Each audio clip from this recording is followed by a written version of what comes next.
realizando un seguimiento a la emergencia de la COVID-19 desde el Parlamento. Congresista, muy buenos días, bienvenido al programa. Muy buenos días, Thanos. Efectivamente, estamos desde el Congreso de la República. El día de ayer se ha formado una comisión investigadora para el tema de la vacunación irregular que se ha venido realizando en el país, ¿no? En torno al ensayo clínico que está realizando la Universidad Cayetano Heredia, así como la Universidad Mayor de San Marcos. Esperemos que todo este tema se esclarezca, pero sobre todo no tenemos que bajar la guardia en la lucha contra el COVID y esperemos que se movilicen ya estas vacunas, las 700,000 vacunas que se encuentran en Senares en este momento, porque el personal médico lo está necesitando con suma urgencia.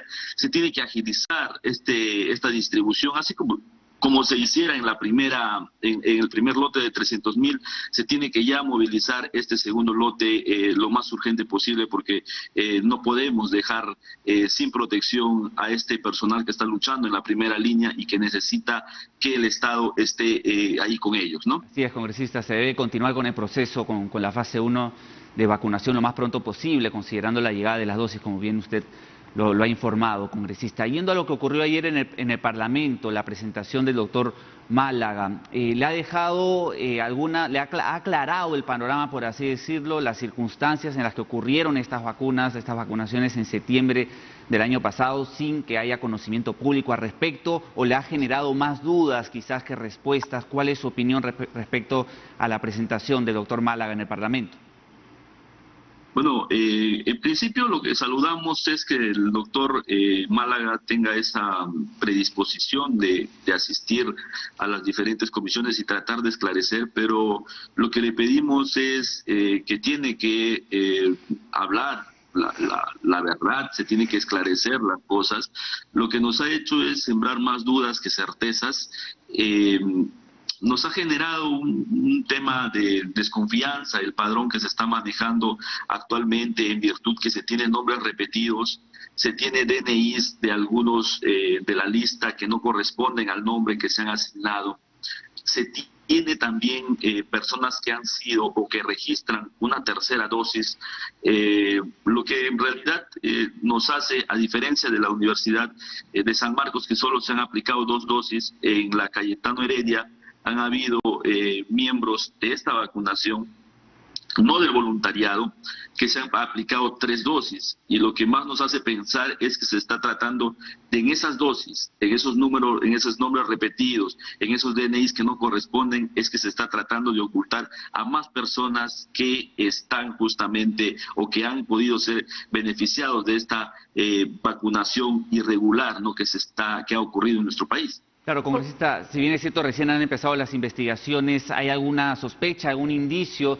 de otras personas que puedan haber recibido estas dosis? Y además le hago la consulta sobre el stock restante de esas vacunas que llegaron en septiembre del año pasado, cerca de 800. ¿Qué va a ocurrir con ellas? ¿Hay garantías para que no se puedan utilizar de manera indebida?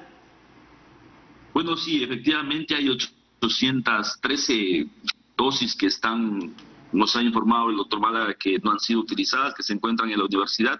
Tengo entendido que ya la Fiscalía ha intervenido. Esperemos que la Fiscalía haga una evaluación o una investigación imparcial. Se debe esclarecer los hechos, esperando que este padrón pueda llegar a ser consolidado de forma final, correcta, con todos los nombres, a todos los involucrados. Se hablan que han habido otras personas que han sido vacunadas y que no se encuentran en el padrón. Esto se tiene que ver, como te digo, de una u otra forma. Hay nombres duplicados que podían allí haber saltado para poder sacar a algunas personas, no, algunas autoridades, funcionarios públicos que quizás no quisieron que aparezcan los nombres. Entonces esto se tiene que dar una investigación a profundidad y esperemos que pronto y rápidamente tener el resultado de estas investigaciones. Germán Málaga, para hablar de su testimonio, dijo que todas las acciones con respecto a las vacunas se dieron con la venia y dando cuentas al Instituto Nacional de Salud. ¿Qué responsabilidad ven preliminarmente en el INS en esta investigación? ¿Se les va a llamar? ¿Se les va a convocar? ¿Cómo van a proceder? Bueno, en el tema del Instituto Nacional de Salud, efectivamente fue el que dio el permiso, por así decirlo, para realizar este estudio, este ensayo clínico. Tenemos que consultar si el INS tenía la evaluación de cada una de las dosis, de esas 3.200 dosis que vinieron fuera de las dosis del ensayo, de las 24.600, si ellos hicieron algún tipo de, podríamos decir, seguimiento o control. Esta información estamos solicitando al Instituto Nacional de Salud para poder justamente deslindar algún tipo de responsabilidad de esta institución.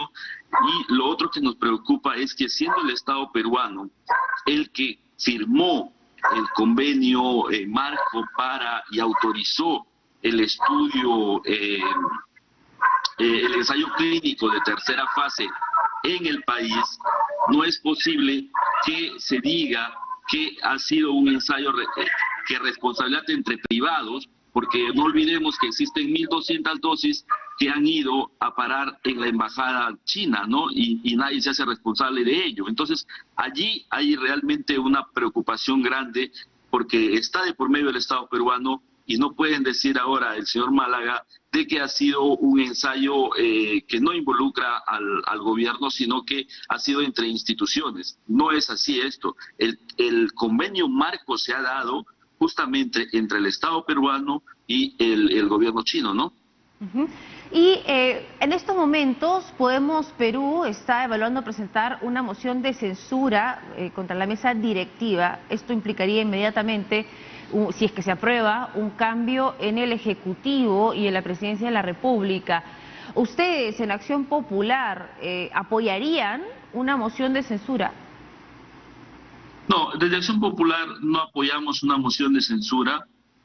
Consideramos que el país no necesita más inestabilidad. No es posible que se quiera de una u otra forma tratar de sumar más elementos que distraigan la lucha contra la pandemia. El tema del Congreso se tiene que resolver en el Congreso. Sabemos que hay, podríamos decir, descontento con la dirección de la mesa actualmente. Es un tema aparte del señor Sagasti, y consideramos allí de que por ello no podemos querer censurar a la mesa por completo, ¿no? Si hay temas particulares con algunos de los miembros de la actual mesa que están dirigiendo, de los vicepresidentes, se tiene que actuar de forma individual con ellos, ¿no? Y no hay necesidad de poner en riesgo todo el país, ¿no? Congresista Inga, la mayoría de miembros de la Junta de Portavoces ayer decidió que los miembros de Somos Perú, del Partido Morado, queden fuera de esta comisión por aparente conflicto de intereses o por un posible conflicto de intereses. Sin embargo, satisfizo las aclaraciones que hizo Tania Rodas, la congresista de Alianza para el Progreso, cuya pareja se vacunó, y tenemos del otro lado al señor Alejandro Aguinaga, también, que ahora intenta nuevamente una curula a través del Congreso con Fuerza Popular. ¿Qué pasa con otros partidos que también tienen a miembros involucrados en esta lista irregular? Ya, mire, acá hay que entender un tema de fondo, que es el reglamento del Congreso de la República. El reglamento del Congreso de la República estipula que una comisión investigadora debe ser conformado por 9 miembros. En el actual Congreso hay 11 bancadas. Significa que se tiene que sí o sí dejar fuera a 2 miembros de 2 bancadas, porque el reglamento así lo estipula, que una comisión investigadora se tiene que formar con solo 9 miembros. Eso es el reglamento actual del Congreso de la República, que manda de esa forma. Entonces, tenía que quedar 2 bancadas. Ajá. Y fue la determinación de la mesa del de la Junta de Portavoces que definió qué bancada quedaba fuera, ¿no? Se dieron varias disculpe propuestas. que lo interrumpa, le pedimos que por favor nos espere conectado. Congresista, gracias por la espera. La información en vivo ameritaba ir con el viceministro de Salud y precisamente usted nos hablaba de la conformación de esta comisión y le agrego algo más, la necesidad de que no se politice y que en estos 15 días podamos conocer a los responsables sin que se manche un poco la institucionalidad y el equilibrio a nivel de ejecutivo y legislativo, que es lo que se quiere. Bueno, efectivamente, lo que se tiene que poner por encima de la crisis que está viviendo el país es la necesidad que tenemos al interior justamente de todo el país y también en la capital de poder contar con herramientas necesarias para luchar contra la pandemia, que por ejemplo el tema del oxígeno, hoy día se ha reglamentado algo de la ley del oxígeno, la ley 31.11.3, que justamente busca permite tener el acceso de oxígeno medicinal al 93 de pureza y no al 99.5 como estaba estipulado inicialmente de la pandemia. Entonces hay que buscar sumar, hay temas por hacer todavía, hay reglamentación de las normas técnicas para que permitan que las plantas generadoras del oxígeno al 93% de pureza puedan ingresar al país con mayor facilidad y también puedan ser llevarse a cabo los procesos en las regiones o las instituciones, puedan hacerlo con mayor facilidad y poder tener la documentación pertinente para justamente hacer estas compras. Todo esto no debemos descuidar. El tema de la lucha contra la pandemia, el COVID no se ha ido por la crisis de moral que existe ahorita en el país, el COVID sigue ahí y eso tiene que ser por encima de cualquier tema político, esta lucha, ¿no? O sea, eso no debemos de descuidarlo de ninguna forma. Claro, congresista, usted ya ha deslindado, justo ante la pregunta de mi compañera Alejandra, la censura a la mesa directiva del Congreso y hay mucho trabajo que hacer además y se necesita estar enfocados en la lucha contra la COVID-19 en esta segunda ola. Uno de los grandes problemas actualmente es el oxígeno medicinal. Había la información de esta colaboración del gobierno de Chile para que nos pueda entregar el oxígeno, este oxígeno de parte de nuestro país vecino iba a ser llevado hasta Antofagasta y luego de Antofagasta tenía que llegar o tiene que llegar a nuestro país. ¿Hay alguna coordinación? Desde el Congreso se tiene información de cómo se va a trasladar el oxígeno medicinal desde Antofagasta hasta el Perú. ¿Qué información hay al respecto? Bueno, se tiene que traer el oxígeno medicinal, desgraciadamente hay que importar desde Chile y también de Ecuador, que se está haciendo a través de las regiones cercanas. Exactamente del tema de Chile, no tenemos mayores detalles más el que nos has indicado. Allí esperemos, está en el Ejecutivo, realizar todo el despliegue logístico necesario para poder tener este oxígeno prontamente en el país.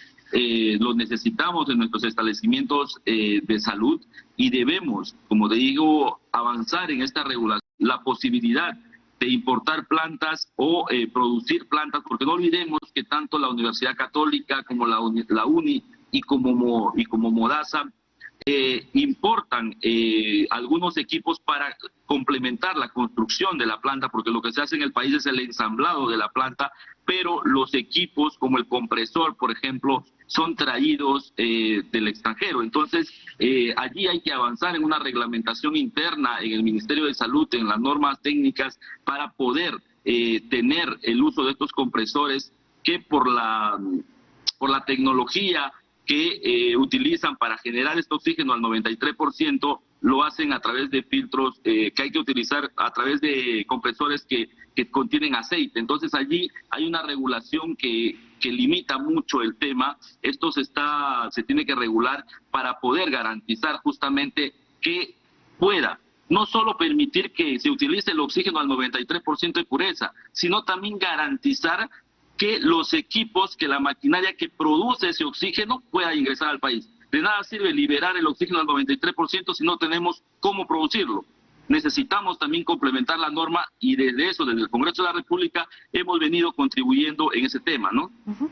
Quería hacerle una consulta final sobre esta comisión investigadora que preside. porque se deslizó en el Parlamento sospechas, digamos, sobre si hubo o no direccionamiento hacia Sinopharm en la firma de contratos, y se citó el caso de una negociación en curso con Pfizer que estaba previsto para culminarse aproximadamente el 17 de octubre del año pasado, y coincide pues el mes en el que el expresidente Martín Vizcarra recibió la primera dosis, que fue el 2 de octubre. ¿Usted ve alguna relación aquí que sea digna de investigar? Hay mucho que investigar en torno a ello. Como le decía, el Perú inicia negociaciones desde julio del año pasado con Pfizer. El 17 de septiembre el Perú firma el pliego de condiciones vinculantes para 9.9 millones de dosis, que es un acuerdo previo al acuerdo definitivo que marca muchas cosas, donde que fijan precios, fijan condiciones para la entrega. Una de las condiciones era que se iba a entregar la vacuna de Pfizer en los centros de vacunación, de que el precio corría hasta entregado en el Perú, en Lima. Entonces, había muchos detalles de este tema, y faltaban temas pulir el contrato final, y se debía de dar, y en este convenio de condiciones vinculantes, se da un plazo de o sea, como máximo 30 días. Si se ponían de acuerdo antes las partes, en 15 días tenían cerrado el convenio. Entonces significaba que el 17 de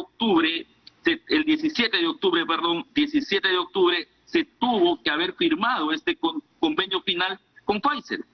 Pero, ¿qué ocurre antes del 19 de octubre? La vacunación del señor Vizcarra el 2 de octubre, y se enmarca en una negociación ya dentro con Pfizer, y luego, para firmar que el actual gobierno lo ha realizado, que ha suscrito el convenio con Pfizer.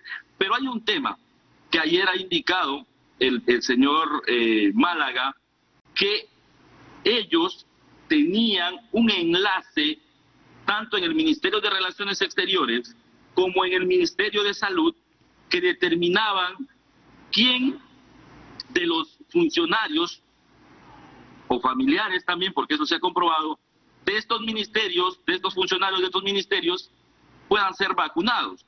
Entonces, hay una preocupación. ¿Por qué? Porque cuando se forma justamente la comisión multisectorial, son estos dos ministerios los principales en negociar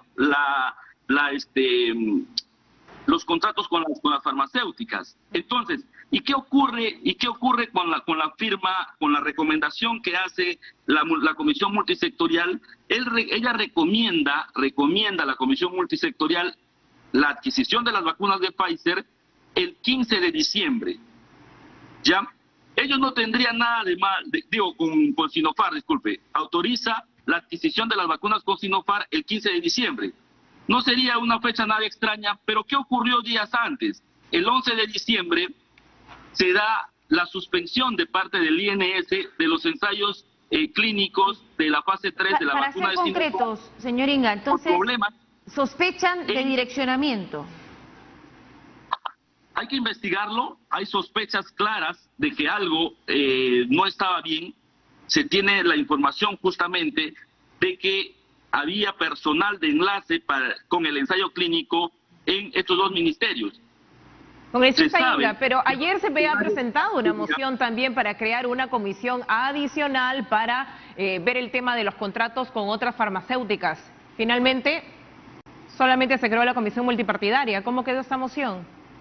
Sí, finalmente las dos mociones han sido sumadas, y el Pleno del Congreso ha definido que se cree esta comisión y que las investigaciones continúen en otras comisiones, como la comisión de seguimiento del COVID o fiscalización, y se pueda avanzar a mayor detalle porque, claro, como te digo, tenemos indicios, y lo que se necesita es recopilar una mayor información para tener completo el panorama, ¿no? Claro, ustedes además tienen una lista bastante amplia que investigar en 15 días. ¿Y qué peso va a tener el señor Vizcarra? Recordemos que él ya tiene 3 denuncias constitucionales en su contra. ¿Va a haber un énfasis en el exmandatario, dado que también ayer lo decía el procurador anticorrupción José Ugaz, si un funcionario está negociando un contrato, no puede recibir un beneficio? ¿Cuál es el peso del expresidente Vizcarra en esta comisión? Bueno, definitivamente la comisión multipartidaria que se ha formado se da en base justamente a la vacunación del señor Vizcarra, puesto que era el jefe de Estado, era la cabeza del Estado peruano que estaba negociando en ese momento con diferentes farmacéuticas, y que someterse a un proceso de vacunación irregular,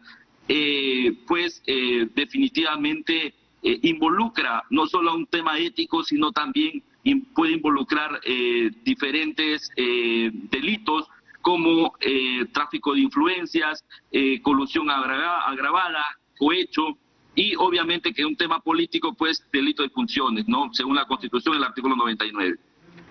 Bien, congresista, muchas gracias por su tiempo. Importante información la que ha brindado hoy en Café con Noticias.